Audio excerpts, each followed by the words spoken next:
एक मी हिस्ट्री ही घेतल्यानंतर ही जी जागा आहे ही जागा कुलकर्णी सहस्त्रबुद्धे यांची असणारी जागा आहे। त्यांच्या एकंदरीत 2 प्लॉट आहेत। एक प्लॉट जो आहे तो 71 नंबरचा आहे, जुना प्लॉट आहे, तो 34 एकरचा आहे आणि तो अजूनही त्यांच्या ताब्यामध्ये आहे। तो काय एक्वायर गव्हर्नमेंटने केलेला नाही, तो त्यांनी कोणाला तरी बटाईने शेतीला दिलेला आहे।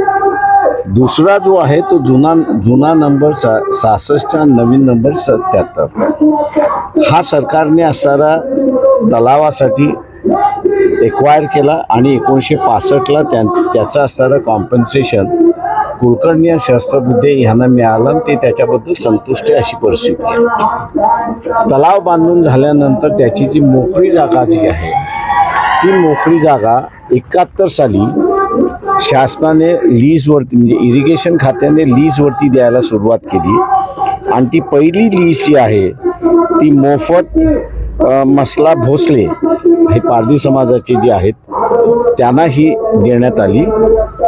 आज जे कुटुंब आहे ते त्यांचंच वारस असणारे असे कुटुंब आहेत आणि गेली 3 पिढ्या ती ही जमीन त्या ठिकाणी कसतात आहेत। त्यांच्याकडे 2019 पर्यंत पावत्या भरण्याच्या रिसीट्स आहेत की लीज भाड्यावरती मिळालेली आहे। 2019ला हे 50 वर्षाच्या वरती होणार आहे अशी परिस्थिती लक्षात घेता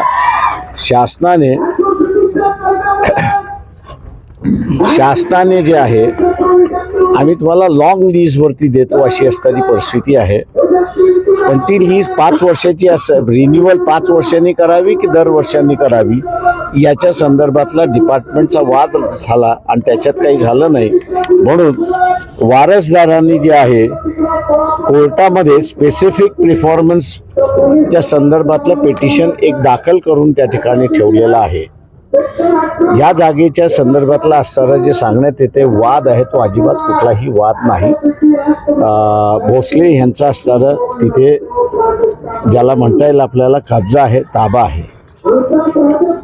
आता असणारा ताबा त्यांचा असल्यानंतर तिथे जे 2 व्यक्ती गेले पवार आणि इतर गेले आणि त्यांच्याबरोबर असणाऱ्या मिसेस दस गेल्या अशी असणारी जी परिस्थिती आहे। एकतर पहिल्यांदा त्यांना जाण्याचा अधिकार नाही, त्यांनी असणारा पीक नष्ट केला अशी असणारी परिस्थिती आहे। शासनाच्या नियमाप्रमाणे सरकारी अधिकारी म्हणजे रेव्हेन्यूच्या अधिकाऱ्याला सुद्धा पीक नष्ट करण्याचा अधिकार नाही। शासनाची जमीन कसली असेल तर ती जमीन ताब्यात घ्यायची, ताब्यात घेऊन ज्यांनी कसलेली आहे त्याला असणारा पहिल्यांदा विचारायचं तो विकत घ्यायला तयार आहे का। तो विकत घ्यायला तयार नसेल, ते पीक विकत घ्यायला तयार नसेल तर गावामध्ये त्याचं ऑक्शन करायचं द्यायचं अशी असणारी परिस्थिती आहे। इथे सरळ व्हिडिओमध्ये दिसते की शेतातलं पीक उद्ध्वस्त केलं जाते आणि तो सुद्धा एक गुन्हा आहे अशी एक परिस्थिती आहे।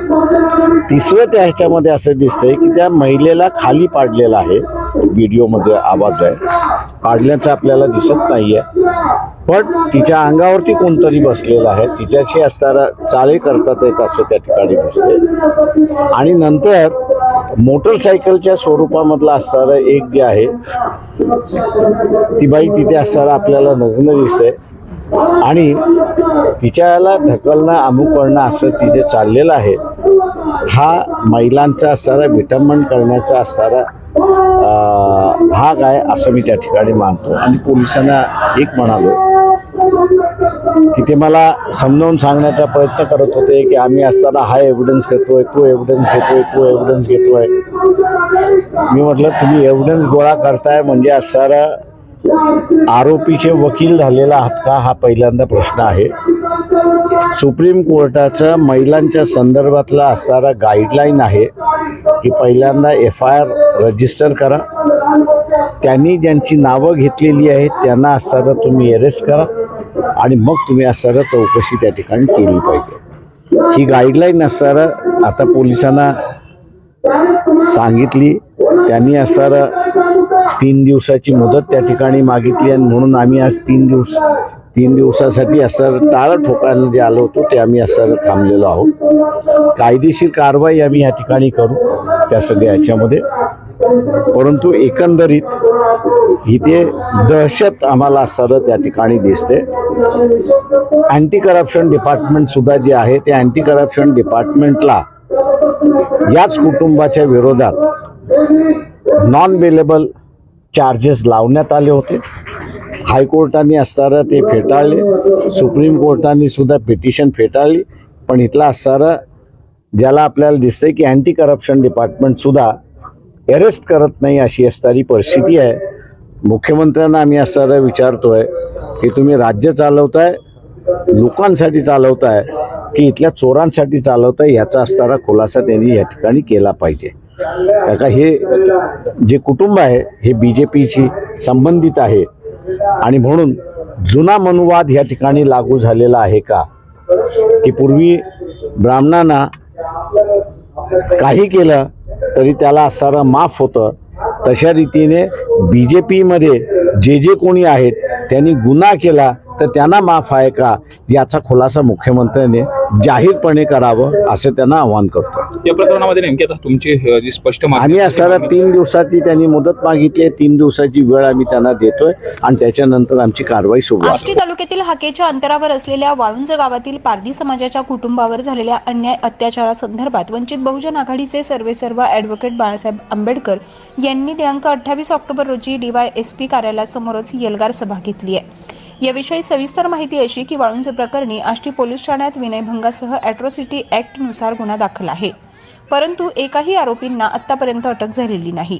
त्यामुळे वंचित बहुजन आघाडीचे सर्वेसर्वा ॲडव्होकेट बाळासाहेब आंबेडकर यांनी आज तपासी अधिकारी यांच्याशी चर्चा केली असता त्यांनी 3 दिवसात आरोपींना अटक करू असा शब्द ॲडव्होकेट बाळासाहेब आंबेडकर यांना दिला.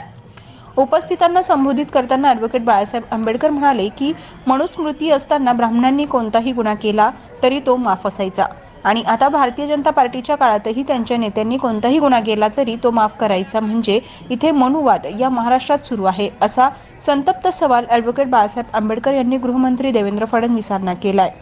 ॲडव्होकेट बाळासाहेब आंबेडकर हे आज DYSP कार्यालयाला टाळे ठोकणार होते, परंतु पोलीस प्रशासनानं 3 दिवसात आरोपींना अटक करू असा शब्द दिल्यानंतर टाळे लावण्याच्या निर्णयाला स्थगिती दिली आहे. परंतु 3 दिवसात आरोपी अटक नाही झाले तर पुन्हा DYSP कार्यालयाला टाळे ठोकणार असा इशाराही ॲडव्होकेट बाळासाहेब आंबेडकर यांनी दिला आहे. यावेळी वंचित बहुजन आघाडीचे राज्य उपाध्यक्ष प्राध्यापक किसन चव्हाण, मराठवाडा अध्यक्ष अशोक हिंगे, प्रदेश उपाध्यक्ष सर्वजित बनसोडे, बीड जिल्हाध्यक्ष उद्धव खाडे, भटके विमुक्त राज्य समन्वय अरुण जाधव, प्राध्यापक विष्णू जाधव, अनिल जाधव, युवराज सोनावणेसह बीड जिल्ह्यातील सर्व वंचित बहुजन आघाडीचे पदाधिकारी व कार्यकर्ते मोठ्या संख्येने उपस्थित होते. तेज वार्ता प्रतिनिधी संदीप जाधव, आष्टी, बीड. आष्टी तालुक्यातील वाळूज या गावामध्ये गेल्या आठवड्यात जो काही दुर्दैवी असा प्रकार घडला, त्या कुटुंबाला न्याय देण्यासाठी आपल्या सर्वांचे नेते आदरणीय बाळासाहेब आंबेडकर या ठिकाणी आलेले आहेत. साहेबांचं या ठिकाणी आगमन झालेलं आहे. आपण सर्वजण उपस्थित आहात. सांगितल्याप्रमाणे DYSP कार्यालयाला आपण टाळे लावणार आहोत. आदरणीय बाळासाहेब आंबेडकर टाळे लावणार. नाही चलेगी, नाही चलेगी. दबावाखाली आहे का काही जण? हात वर येत नाही, आवाज येत नाही, जोश येत नाही. नाही चलेगी, नाही चलेगी. तरी या कोर्टाची गाईडलाईन म्हणजे ऑर्डर आहे. सुप्रीम कोर्टाची गाईडलाईन म्हटलं म्हणजे ऑर्डर आहे. आता या ऑर्डरचा तुम्ही उल्लंघन केला की न केला हे तुम्ही ठरवा. माझ्या भाषेमध्ये तुम्ही तो उल्लंघन केलेलं आहे, कारण का आरोपी जो सीन वरती आहे, जे होताना बघतोय तो आणि जो करतोय हे दोघेही आरोपी. म्हणजे जो बघतोय तो सुद्धा आरोपी होतो आणि जो करतोय तो सुद्धा आरोपी आहे. हे आपण सर्व लक्षात घ्या.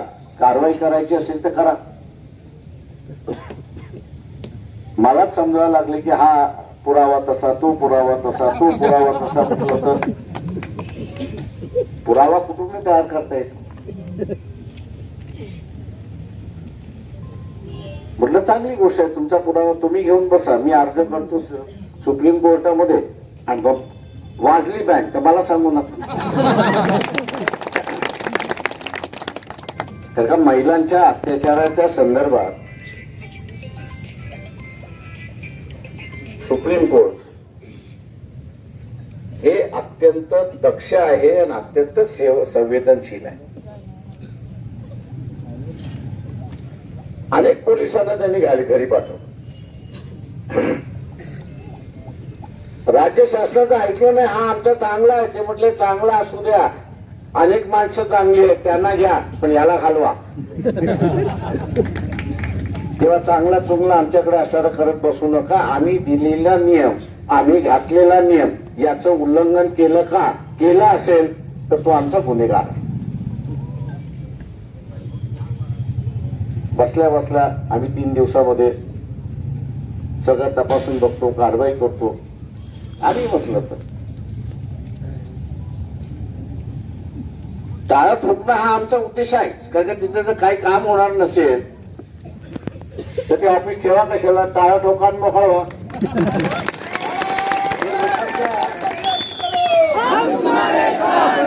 त्या लोकांच्या उपयोगी ते ऑफिस येत नसेल तर तिथला कर्मचारी येत नसेल तर त्याची गरज काय.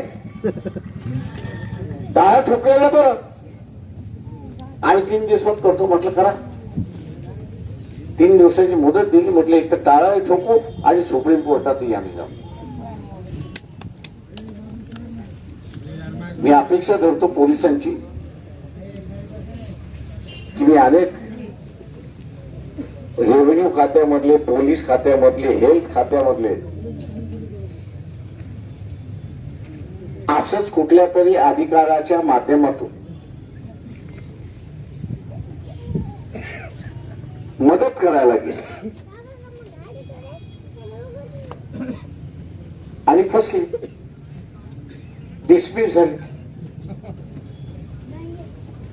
अशा वयामध्ये डिसमिस झाले की पुन्हा दुसरी नोकरी मिळणार.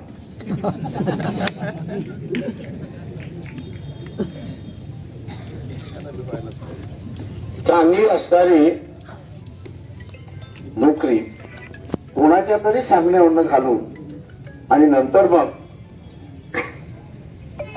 एक आमचा गुन्हा झाला तर आम्हाला डिसमिस केलं आणि आमचं कुटुंब असताना वाऱ्यावरती सोडलं असं बोललं. राजू, तुमचं जसं कुटुंब आहे तसं ज्याच्यावरती अत्याचार झाला त्याचंही कुटुंब आहे, आपण असं लक्षात घ्या. तेव्हा माझी पोलिसांना विनंती आहे की लोक आता असताना जागृत होतात. लोक आता पुढाऱ्याला घाबरायला लागले नाहीत, सत्तेला घाबरायला लागलेले नाहीत. तो आपला अधिकार बजवायला निघालेला आहे.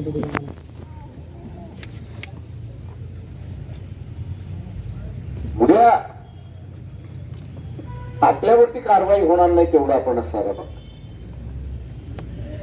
आम्ही सत्ता मागतोय त्याच्यासाठीच मागतो.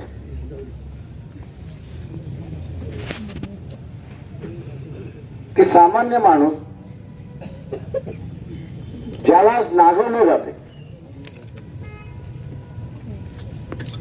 ज्याला नागवले जाते तो खरा ह्या देशाचा मालक आहे. आणि दुर्दैवाने असं झालंय की त्यांनी जे नोकर ठेवले. कृषी भूषण बाबासाहेब पिसोरे यांनी तयार केलेले निवडक आणि एकाच वर्तुळाच्या कांद्यापासून तयार केलेले कांदा बियाणे गेले 22 वर्ष कांदा उत्पादक देश परदेशात फिरून अभ्यासात्मक परीक्षणाने शेतकऱ्यांच्या हिताचा विचार करत तयार केलेले सोना 40 कांदा बियाणे दर्जेदार आणि विक्रमी उत्पन्न असल्यामुळे केंद्र आणि राज्य सरकारने पुरस्कृत केलेले सोना 40 कांदा बियाणे